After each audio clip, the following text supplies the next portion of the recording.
Hello everyone, my name is Zenitsu and I'm back with another Digimon video. So today I'm going to be going over my pre-release report. So over the past weekend, I participated in one of my LGS's pre-releases and, well, I ended up taking first. So the deck that I built was kind of an interesting deck. I didn't have super great pulls. I only pulled like one SR out of my 6 packs, and the set in terms of actual play was a little bit clunky and awkward just because X Antibody as a mechanic doesn't really work in the sealed environment, especially since the most important option card in the whole set, the X Antibody option, was an uncommon, so you just actually didn't see a whole lot of it, if any at all.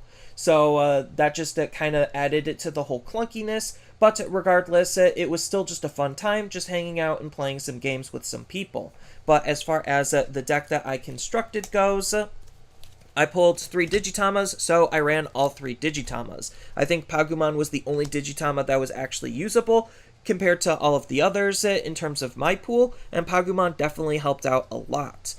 Just that extra DP boost on discarding cards is super valuable. So as far as my level 6s go, I only used 2 level 6s because building all the way up into a level 6 is really slow and kind of bad unless you have like a really powerhouse bomb level 6 that you know is going to sit on the field and stick there.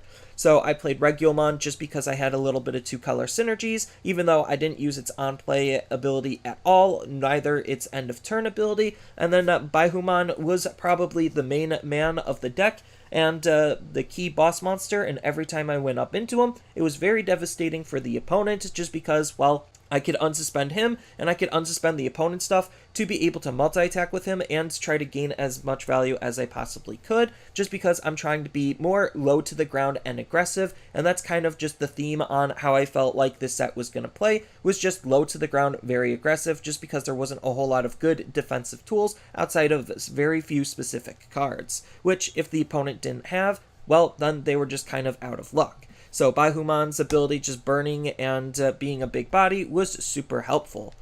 Then as far as my level 5s go, I had 2 Zamilliamons. So just the Evo for 2 and 9k was super valuable, making him just a good aggressive beater. Kind of similar story with Divermon, except it's just 1 less 1,000. So just Evo for 2, 8k is still pretty good. 1 Maycrackmon, just because I was already playing with some 2-color cards, and I was playing with a decent amount of purple and yellow to take use of her ability, which did come up in a game and come in handy to try to clear the opponent's field of their rookies when they were rookie spamming, on top of the low play cost compared to other level 5s. 1 Pangeamon X, just 2-color synergy, that's the only reason why I ran the card. Superstarmon, again, level 5, 9k, very aggressive. And Weregurumon X Antibody, again, just unsuspend for extra attacks, making sure my level 5s are as aggressive as they possibly can. I was basically pretending that my level 5s were basically level 6s. Then as far as level 4s go, I had 2 Gatomon X Antibodies. The ability was pretty helpful, especially when I could climb quickly and efficiently, just because if they're unable to chip me down to 3 or under 3, then I use the DP reduction to help clear the opponent's rookies. On top of the fact that I had a low play cost, and it's a yellow card, was really good at just multi-swinging, closing out games. Again, low to the ground, aggro. Just again, same story, low to the ground, aggro. Level 4, 7k, one of the biggest bodies for level 4s, on top of the fact that he was red, so it helped me use my red options. 1 Nefertimon, armor abilities are really good, because again, low to the ground, sticky body. No, you can't go Gatomon X Antibody into Nefertimon. Nefertimon is looking for just Gatomons, but it was still a very good card to help control the field either way.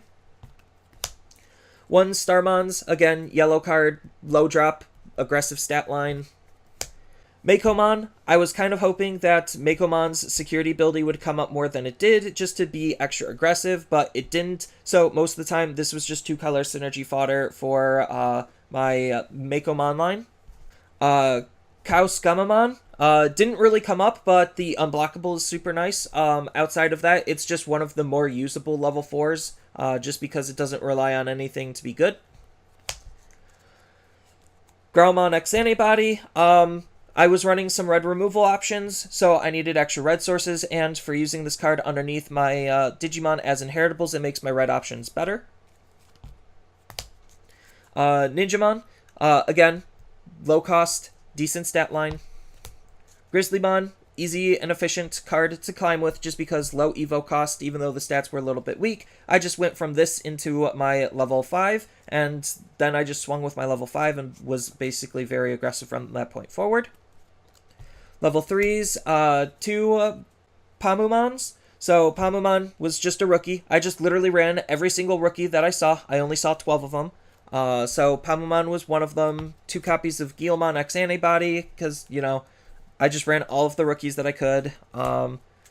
2 Quagamon X Antibodies, just because, again, running all the rookies that I could. And part of the influence on some of my decision making on my higher levels was actually Tapirmon. So Tapirmon just gives 2 color Digimon, plus 1000 DP during all turns. So I use this in combination with Regulamon. I use this in combination with Superstarmon. I use this in combination with Pangeamon. It's just a really good card for a lot of the 2-color synergy support in the set, which there's a decent amount of, to make my Digimon extra offensively powerful.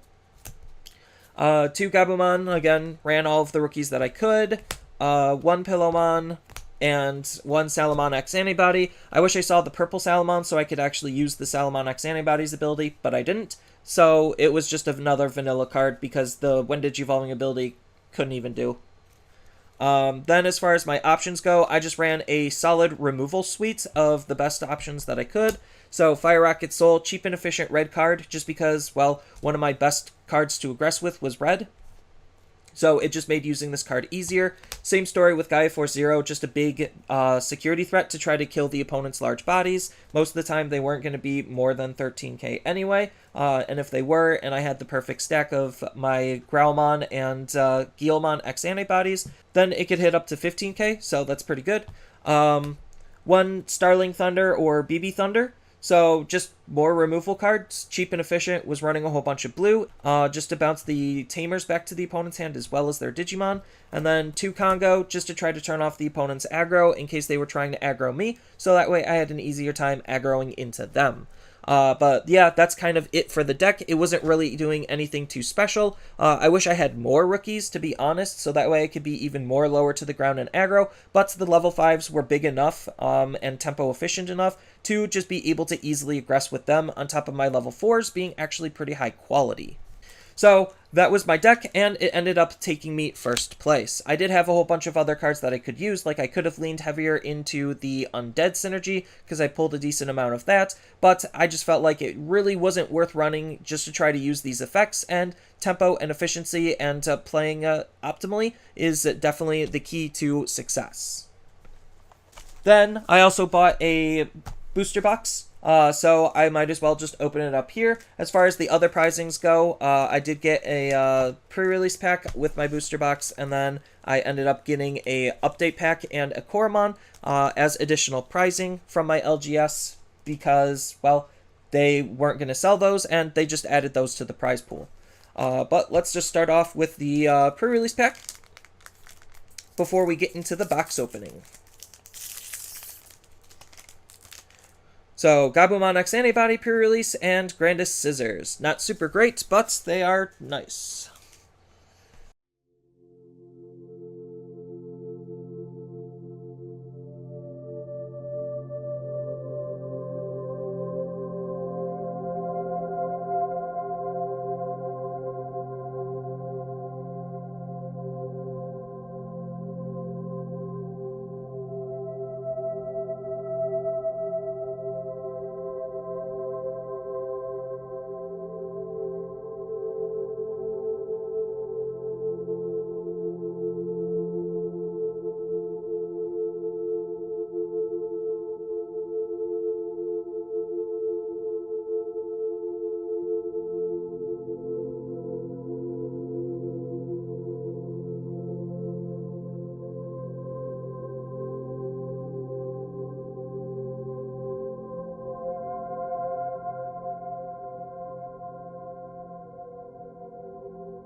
But pull-wise, not too bad. The Depth Xmon is pretty good. The alt art is kind of whatever. I'm glad that it's at least a super rare alt art instead of something else. As far as my SRs go, not too shabby either.